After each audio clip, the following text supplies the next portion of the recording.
Все самое важное и интересное за эту неделю. В костюмах и на лыжах предновогодняя акция на набережной.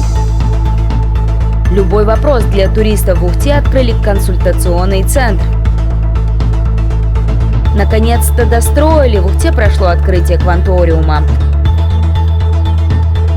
То, что нужно, предприятие Бокситимана обеспечило лекарствами больницу. Смотрите прямо сейчас.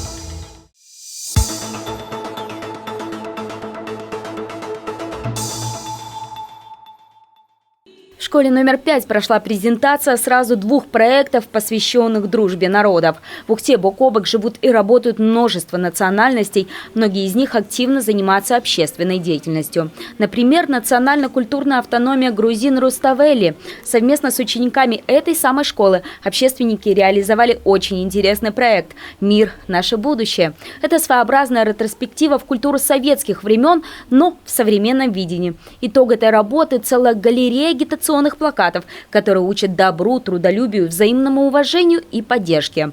Дело в том, что мы отбирали детей, очень серьезно относились к отбору моделей. Было важно, чтобы они были похожи на героев советских плакатов.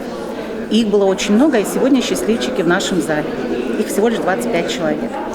Значит, в конце сентября в рамках этого проекта были проведены фотосессии, профессиональная фотостудия, в котором были привлечены именно дети, родители и учителя нашей школы.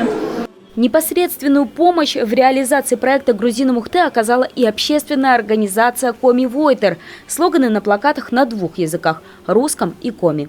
Также эта организация приобрела для выставки профессиональную крепежную систему, чтобы актовый зал школы по праву мог называться и выставочным залом. Дополняет картину и самая настоящая музейная экспозиция.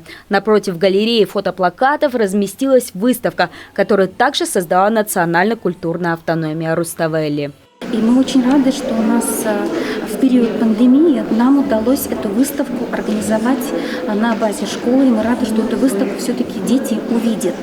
Потому что основная аудитория этого проекта – это как раз дети, обучающиеся школы. А значит, в основе этого проекта это выставка «Утвари». Да? У грузинов, вы видите, у грузин есть сокровища настоящие. Это предметы быта, которые собирали грузины не один год. Многие из этих предметов были привезены из Грузии, когда-то они на самом деле использовались в грузинских домах. Национально-культурная автономия Руставели собирала выставку не один год. Теперь на нее могут посмотреть и юные ухтинцы. Для того, чтобы экспозиция была понятна каждому, рядом с экспонатами размещены текстовые справки.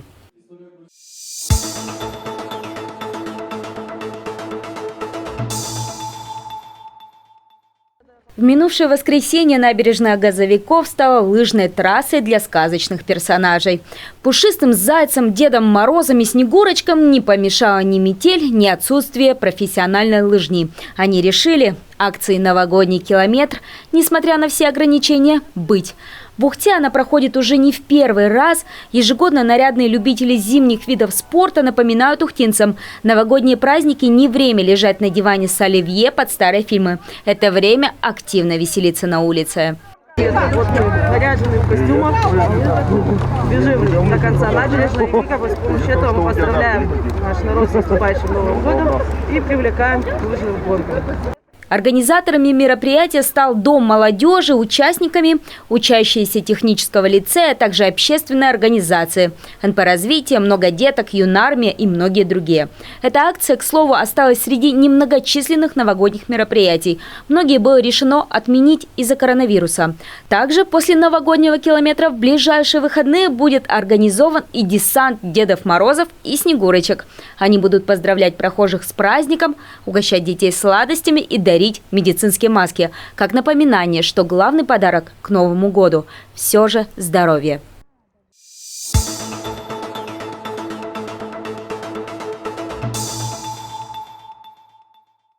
В Ухте открылся туристско-информационный центр. Идея его создания зародилась давно. Ухта является не только промышленным центром региона, но и очень удобной логистической точкой для путешественников. Не случайно центр для консультаций туристов открылся в обновленном музее, задача которого теперь – стать визиткой города. Музей уже сегодня не просто такое, знаете, место тишины. У нас говорят, библиотеки место тишины, музеи место тишины.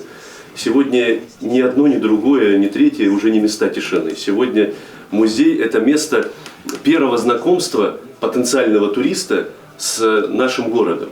Чтобы досуг как приезжих путешественников, так и местных туристов был максимально удобен, в музее они теперь могут не только узнать об истории и культуре Ухты, но и получить необходимую туристическую информацию, причем на самый разнообразный и взыскательный вкус. О событиях не только на территории Ухты и Ухтинского района, но и на территории Республики Коми. Событийный туризм, этнографический, экологический, то есть экстремальный, активный любого формата. К реализации проекта шли несколько лет. За счет средств гранта Министерства культуры он стал возможен. То, что у республики в целом и у Ухты в частности немалый туристский потенциал, говорят часто. Этот информационный центр объединяет все направления, помогая любому желающему подобрать тур, связаться с организаторами, проконсультировать в подготовке.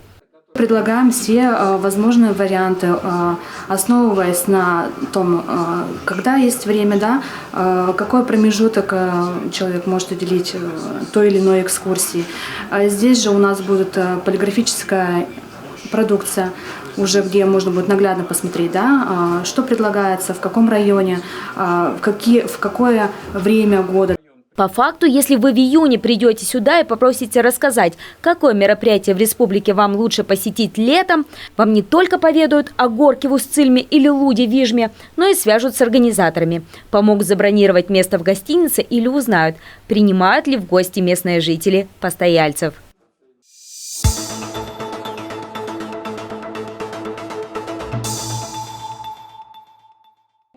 В Ухте открылся свой технопарк «Кванториум». Событие долгожданное во всех смыслах. О таком вот современном центре дополнительного образования детей начали говорить еще в начале 2017 года.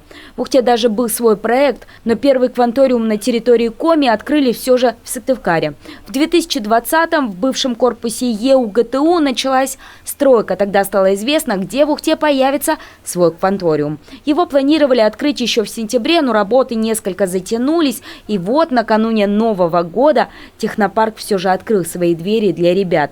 До этого занятия проводились удаленно. Сегодня будущие инженерные гении смогли воочию увидеть своих педагогов, а также познакомиться с оборудованием. Одна из задач «Кванториума» – создание детьми определенного продукта, от идеи до воплощения в жизнь. Поэтому и занятия направлены как на практику, так и на теорию. Например, занятие в аэроквантуме охватывает и историю авиации.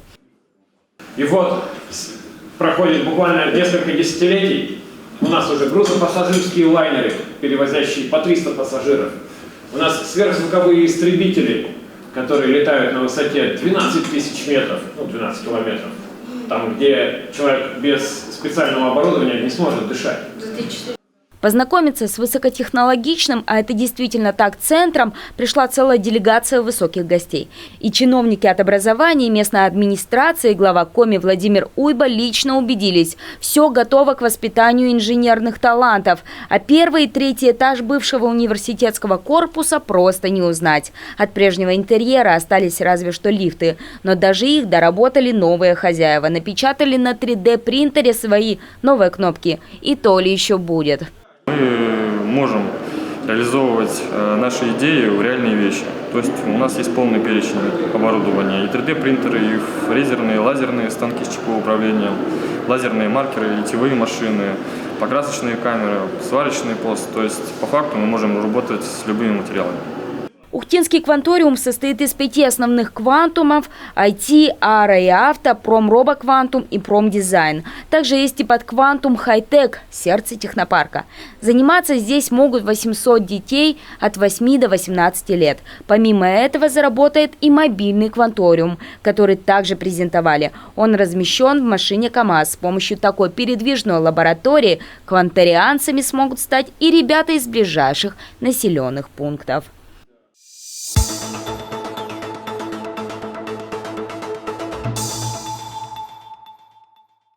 Уходящий год прошел под эгидой борьбы с коронавирусной инфекцией. Никто не был готов к пандемии такого масштаба, вторая волна которой оказалась кратно сильнее первой. Медицинские учреждения попали в непростую ситуацию. Огромную часть бюджетов пришлось перенаправить, но даже этого не всегда хватает. Благо помогают меценаты. Так в Ухтинскую городскую больницу номер 1 накануне Нового года поступила партия таких необходимых медикаментов. Наша компания «Боксит Тимана», которая представляет компанию «Русал», оказала благотворительную помощь в покупке медикаментов для Ухтинской городской больницы. Городской больнице города Ухты мы оказали помощь в размере 3 миллионов. Компания «Русал» активно помогает медицинским учреждениям на территории всей России. В сентябре Ухтинскую больницу по приглашению основателя компании «Русал» Олега Дерипаска посетила заведующая отделением реанимации и интенсивной терапии Московской городской клинической больницы номер 52 Елена Филимонова, которая делилась с медиками накопленным опытом по борьбе с коронавирусом. Но теперь актуальность помощи стала еще выше. Совсем недавно был увеличен коечный фонд для больных COVID-19. В Ухте лечатся не только местные, пациентов привозят и из ближайших муниципалитетов. Да и поставки медикаментов в начале года могут задержаться. Они очень были кстати, потому что тут мы с вами знаем о том, что все-таки впереди новогодние праздники, и нужно было делать запас препаратов для того, чтобы в эти праздничные дни, чтобы мы без лекарств не остались.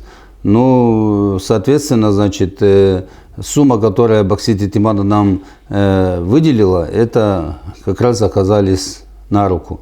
Из-за того, что течение новой коронавирусной инфекции не всегда предсказуемо, ковидная пневмония, как называют осложнение коронавируса медики, требует особого внимания, поэтому определенная категория препаратов должна быть в запасе всегда. Учитывая, сколько людей сегодня получает помощь по лечению коронавирусной инфекции, данный объем антибиотиков и антикоагулянтов, который закупил для нас «Русал», мы сможем лечить людей на протяжении почти целого месяца. Поэтому наш город на сегодняшний день может спать спокойно, и медицинскую помощь мы окажем своевременно. На этом Боксит Тимана не остановится. В ближайших планах помочь еще одному медицинскому учреждению Ухты. Закупить лекарства и средства индивидуальной защиты на 1 миллион рублей для скорой.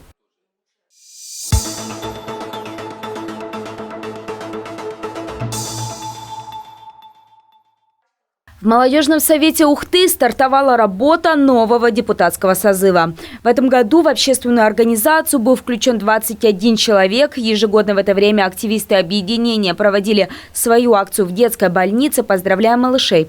Но в этот раз коррективы внес коронавирус, и совет принял решение поддержать другую благотворительную акцию «Присоединись к чуду», организованную бизнес-инкубатором и Институтом дополнительного профобразования УГТУ. За счет собранных средств с участником молодежного совета были приобретены необходимые товары для Ухтинского дома ребенка. Я думаю, каждый житель Ухты может подарить это маленькое чудо и купить те необходимые товары, перечень которых выложен на странице ВКонтакте Института дополнительного образования и бизнес-инкубатора. На собранные депутатами деньги были закуплены и переданы организаторам средства личной гигиены для малышей. Подгузники, влажные салфетки и зубные щетки. Все это со стороны даже не выглядит подарком. Но на самом деле такие вот расходники просто необходимы в уходе за малышами. А тем более оставшимися без попечения родителей. Организаторы отмечают, проводят подобное впервые, но очень рады, что помимо студентов и преподавателей в акции участвуют горожане. Помимо этого еще молодежные общественные организации подключаются. Самый объемный и масштабный подарок – это, естественно, от молодежного совета Ухты. Акция у нас проходит до 30 декабря этого года. Можно в любое время принести подарок в главный корпус к вахте, либо в бизнес-инкубатор УГТУ по адресу Синякова, 17. Организациям, для которых и проводится эта акция, необходимы средства гигиены для малышей, а также развивающие игры и наборы для творчества, которые нужны ребятам постарше. 30 декабря все подарки отправятся в Дом ребенка и отделение соцзащиты несовершеннолетних.